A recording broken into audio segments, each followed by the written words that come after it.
एकेकाळी ज्यांनी एकाच पक्षात काम केलं, एकमेकांच्या राजकीय प्रवासात ते एकमेकांचे साथीदार झाले, तेच आज एकमेकांवर आरोपांचे शिंतोडे उडवत आहेत। आम्ही बोलतोय नारायण राणे आणि भास्कर जाधव यांच्या संदर्भात। गेल्या रविवारी झालेल्या एका सभेत भास्कर जाधव यांनी नारायण राणेंचा उल्लेख नेपाळी वॉचमन असा केलेला। याच टीकेला उत्तर देताना नारायण राणेंनी भास्कर जाधव यांना जुन्या उपकारांची जाणीव करून दिली आहे। नेमकं काय म्हटलंय राणेंनी आपण ते पाहूया। जर्सी कार्टन एवढं त्याचे डोळे असे वर गेलेले, ही तीन माकडं मध्यम, लघु आणि सूक्ष्म गेलं चर्शी, डोळे पिटे, तोंड पिटे, बोकडासारखी गाडी पिटे, काय बोलतो। शिवसेनेतनं बाहेर पडल्यामुळे चोच तुटली आता मागचा। मला मुख्यमंत्र्याचा शब्द दिला, मला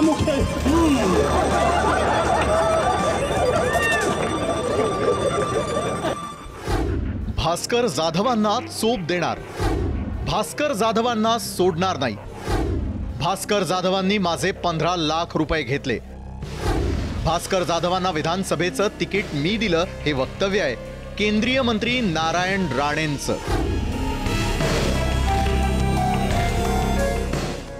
तो कोणतरी भास्कर भाडुत्रे आणतात, बोला राणे विरुद्ध काय बोलतो, मी काय त्याला उत्तर देणार, पण एक दिवशी चोपतं देणार, सोडणार नाही त्याला। हा, मी असं सोडत नाही का, मी कोण तुझ्या उठण्यात त्या माझं पैसे 15 लाख इलेक्शनला घेतले, अजून परत केले नाही आणि तो माझ्यावर टीका करतो। त्याला तिकीट मी दिली साहेबांना सांगून, बिचारा खेडेकरला बाजूला काढण्यात याला दिली। मला आला घरी, मागतो दादा प्रचाराला पैसे नाही, गेले किती लागते, नाही म्हणे दादा थोडे 10 लाख, एकदा 10 लाख आणि एकदा 15 लाख घेऊन गेला, काही द्यायची दाडत नाही आणि तो टीका करतो। काहीच दिवसांपूर्वी उद्धव ठाकरेंनी कोकणचा दौरा केला। ठाकरेंच्या या दौऱ्यात भास्कर जाधवांनी राणेंवर जहरी टीका केली। याच टीकेमुळे आता राणेही संतापले आहेत। हे नाऱ्याचे दोन चंगू मंगूत ना, चंगू मंगू, तो एक तो नेपाळी वॉचमनच्या पोरासारखा दिसतो, तो कोणतो, अरे सकाळ संध्याकाळ तिच्या आईला टीव्ही नुसता चालू रे केला की हा थोबडा घाणेरडा साला समोर, सकाळ संध्याकाळ अशी अंगाची तळपायची आग होते।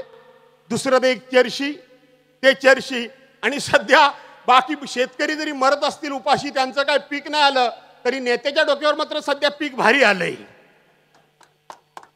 बघितलं की नाही, नवीन पीक आलंय सारखं, ते असं असं असं असं सावरालाच लागतं सारखं पीक। तो कोणतरी भास्कर भाडुत्रे आणतात, बोला राणे विरुद्ध काय बोलतो, मी काय त्याला उत्तर देणार, पण एक दिवशी चोपतं देणार, सोडणार नाही त्याला। हा, मी असं सोडत नाही। 2022च्या ऑक्टोबर महिन्यात भास्कर जाधवांनी कुडाळमध्ये केलेलं भाषण चांगलंच गाजलं होतं। या भाषणात त्यांनी राणेंची नक्कलही केली होती। जर्सी कार्टन एवढं त्याचे डोळे असे वर गेलेले, ही तीन माकडं मध्यम, लघु आणि सूक्ष्म नवीन पीक आलंय सारखं, ते असं असं असं असं सावरालाच लागतं सारखं पीक। दिवशी चोपतं देणार, सोडणार नाही त्याला। हा, मी असं सोडत नाही। संजय राऊतांना खासदार करण्यासाठी आपणच पैसे खर्च केल्याचं राणे म्हणाले होते। त्यावरून राऊत आणि राणेंना अब्रू नुकसानीची नोटीसही बजावली। आता राणेंनी आपण भास्कर जाधवांनाही 15 लाख रुपये दिल्याचं म्हटलंय। त्याला काय साहेब बोलवलं तुम्ही? नारायण, मी अपोजिशन लीडर होतो विधिमंडळात, संजय राऊतला खासदार बनवायचं आहे, उद्या फॉर्म भरायचा आहे, त्याला घेऊन जा आणि खासदार कर। साहेबांसमोर मी कधी आयुष्यात नाहीच म्हणाल नाही, म्हणलं हो सर करतो मी।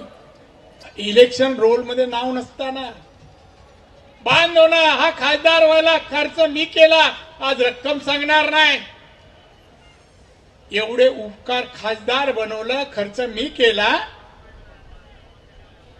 हा माणूस मला टीका करतो आणि माझ्या हे काढतो, काय योगदान, काय डेअरिंग म्हणायची, काय करू शकतो, काय नाही, असं कुठे जाशील रे?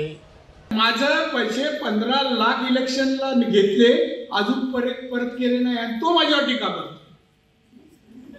त्याला तिकीट मी दिली साहेबांना सांगून, बिचारा खेडेकरला बाजूला काढण्यात यायला दिली. मला आला घरी, मागतो दादा प्रचाराला पैसे नाही. गेले किती लागते? नाही म्हणे दादा थोडे 10 लाख. एकदा 10 लाख आणि एकदा 15 लाख घेऊन गेला. काही द्यायची दाडत नाही आणि तो टीका करतो. भास्कर जाधवांनी राणेंच्या बालेकिल्ल्यात जात आव्हान दिलं. आता निलेश राणेही 16 फेब्रुवारीला भास्कर जाधवांच्या गुहागरमध्ये जाणार आहेत आणि त्यातच नारायण राणेंनीही भास्कर जाधवांना चोपून काढण्याचा इशारा दिलाय. सदाशिव लाड, एबीपी माझा, सिंधुदुर्ग. एबीपी माझा, उघडा डोळे बघा नीट.